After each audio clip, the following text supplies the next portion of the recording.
Hey students, welcome to your weekly art video. This week we will be talking about the 1.06 and 1.11. This week you will have a quiz on Thursday. It is the 1.11 quiz. Don't forget to take it. So let's get down to the nitty-gritty about these two parts of the unit. I want to draw your attention to this artwork.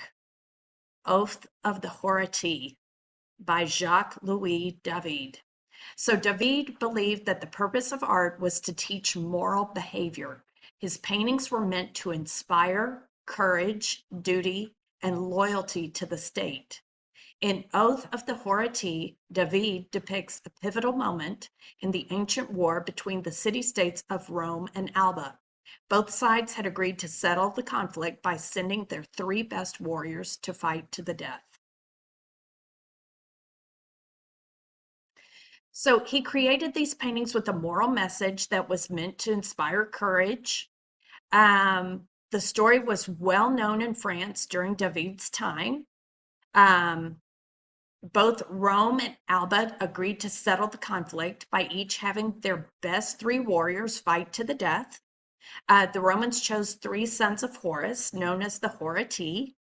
And David depicts Horus, the proud father, holding his son's swords high as the young men enthusiastically pledge their allegiance to Rome and their willingness to die in service to their city.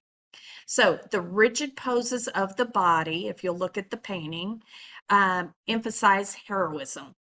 Now, the three women in the background, back over here, this is a close-up of them, communicate an entirely different set of emotions.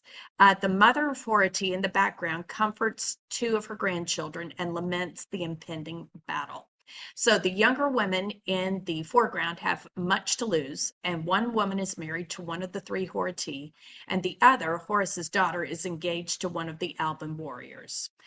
So the soft curves of the women's bodies help communicate the women's love of their family and their sorrow.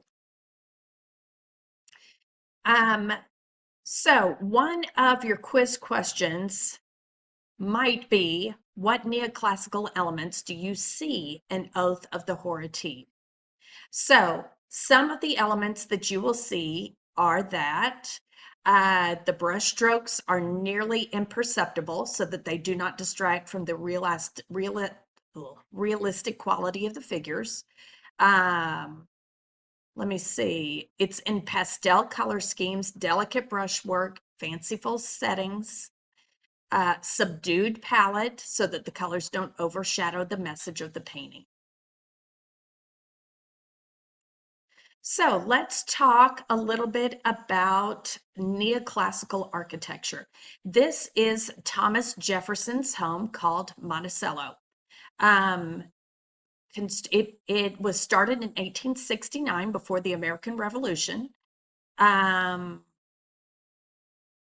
you can see, it's an homage to the Pantheon, which is something that we studied back last semester. See how it has the dome up here, like the Pantheon's dome down here. And also, this is Jefferson's Memorial, which is in Washington, D.C., and you can see how it kind of echoes his home.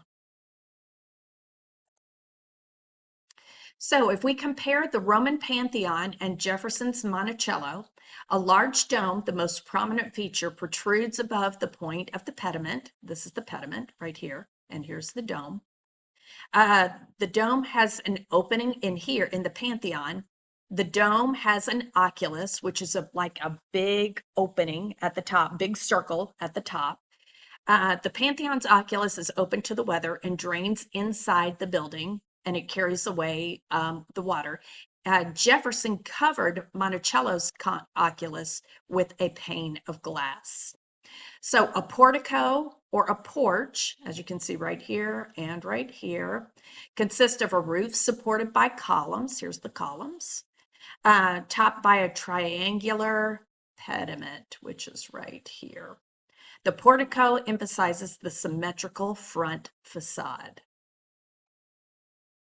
So here's a quick quiz review question. What is a neoclassical characteristic of Thomas Jefferson's Monticello? Monticello contains columns, porticos, and domes used in Roman architecture. Here's your columns. This is your portico. Here's your dome. Okay, here's another quiz review question. How was David's Oath of the Horatii inspired by classical Greek and Roman art? The figures are modeled after classical sculpture. If you remember last semester how we studied the contrapposto post and the sculptures, the Greek sculptures from last semester. What is a true statement about neoclassical painting as seen in Jacques-Louis David's Oath of the Horatii? The figures are modeled after classical sculpture, much like this one before. Hey, if you want to learn more, I've got a video for you to watch. It's of Rubens' elevation of the cross, which is beautiful. It's an 8-minute video. If you have time to watch that, I would love for you to take the time to do it. You've got your quiz due on Thursday, the 1.11 quiz. Your unit test is next week. It is next Thursday. If you have any questions, feel free to come to office hours. Have a great week, everybody.